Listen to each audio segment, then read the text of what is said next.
তো আজকে এই মটন নিয়ে এসছে, এগুলো রান্না করব। দেখো কতটা চর্বি নিয়ে এসছে, এটা রান্না করব। আর মাংসটা একটু ম্যারিনেট করে রাখবো, এই চর্বিটা উঠিয়ে রাখবো, রেখে আমি এই মাংসটাকে ম্যারিনেট করে রাখবো। এখানে পেঁয়াজ নিয়েছি, তো পেঁয়াজটা অর্ধেকটা দেবো, অর্ধেকটা ভাজার মধ্যে দেবো।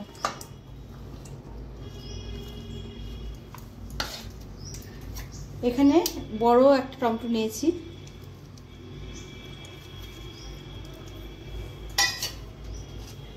আর এখানে আদা রসুন একসঙ্গে বেটেছি। এটা জিরে বাটা, এটা লাল লঙ্কা বাটা।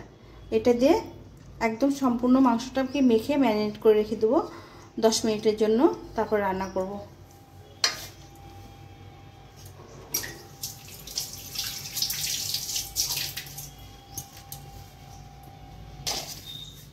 পরিমাণ মতো লবণটা দিয়ে দেবো। এইভাবে খাসি মাংস ম্যারিনেট করে খেতে ভালো লাগে। তো আজকে রান্না করছি, তোমরা দেখো কেমন হচ্ছে। আমি এইভাবে মাঝে মাঝে রান্না করি, খেতে ভালো লাগে। আজকে একটু দেরি হয়ে গেছে, আমি এইভাবে রান্নাটা করব। এই হলুদ গুঁড়ো দিয়ে দিলাম,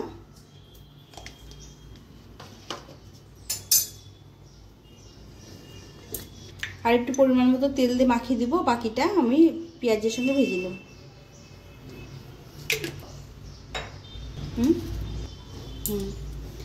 এটা এখন মেখে রাখবো ভালো করে।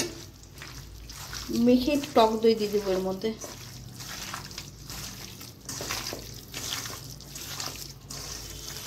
এই মাখাতে কিছুটা রান্না হয়ে যাবে।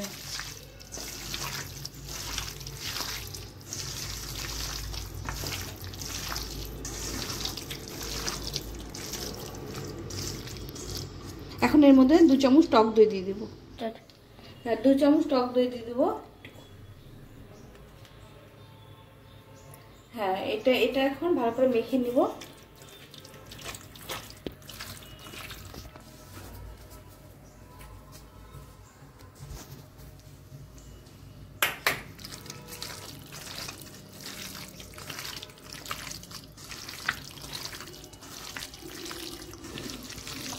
তো বন্ধুরা, মাখাটা কেমন লাগছে তোমরা অবশ্যই কমেন্ট করে জানিও। এভাবে মেখে রাখলে মাংসটা খুব ভালো, মানে টেস্টফুল হয় আর কি। এই যে মেখে রেখেছি, এটা 10 মিনিটের জন্য রেখে দেবো। রেখে আমি মাছটা রান্না করে নেব। আর এর মধ্যে যে গোটা রসুনগুলো আছে এটা দিয়ে দেবো। এটা খোসা ছাড়িয়ে নিয়েছি শুধু, আর দুটো গোটা গোটা দিয়েছি। তো এটা এর সঙ্গে দিয়ে দেবো। বলা হয়। এখন মাংসটা রান্না করব। প্রথমে এই আলুটা একটু ভেজে নিলাম। এখানে আলু ভেজে নিয়ে, আর এখানে তেল দিয়ে রান্নাটা করবো, সরষের তেলে রান্নাটা করব। এখানে পেঁয়াজটা ভেজে নেব। এখন তেলটা গরম হয়ে গেলে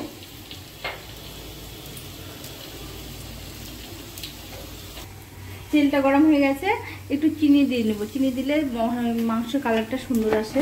চিনিটা একটু লাল করে ভেজে নিয়ে তারপরে এর মধ্যে পেঁয়াজটা দিয়ে দেবো। এই যে বাকি পেঁয়াজটা রেখেছিলাম, এই পেঁয়াজটা দিয়ে দেবো।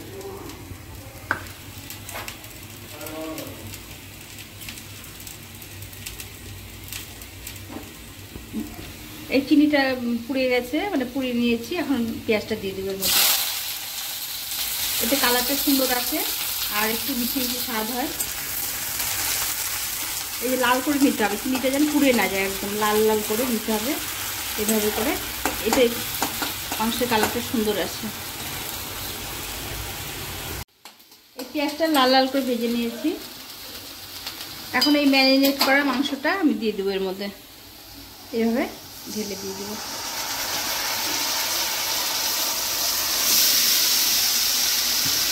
দিয়ে এটাকে ভালো করে এখন কষিয়ে নিতে হচ্ছে।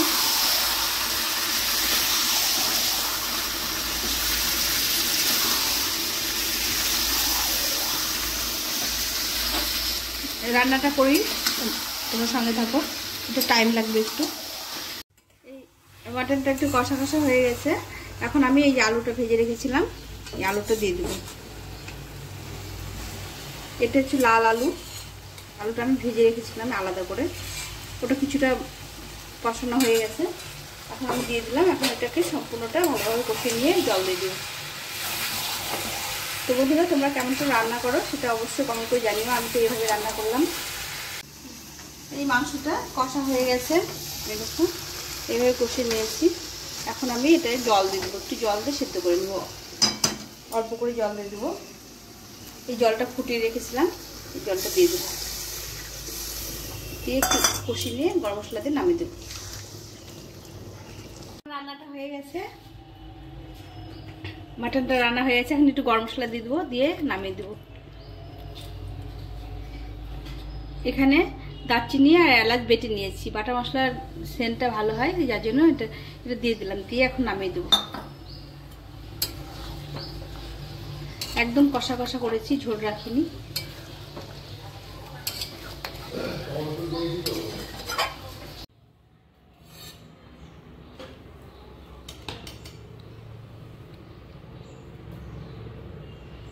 বাসন্তী পোলাও,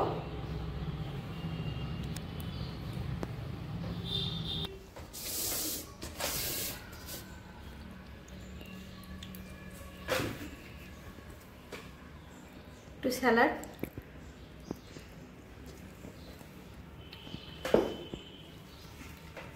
আলু ভাজা, এটা হচ্ছে আলু চাকচাক করে ভেজেছি,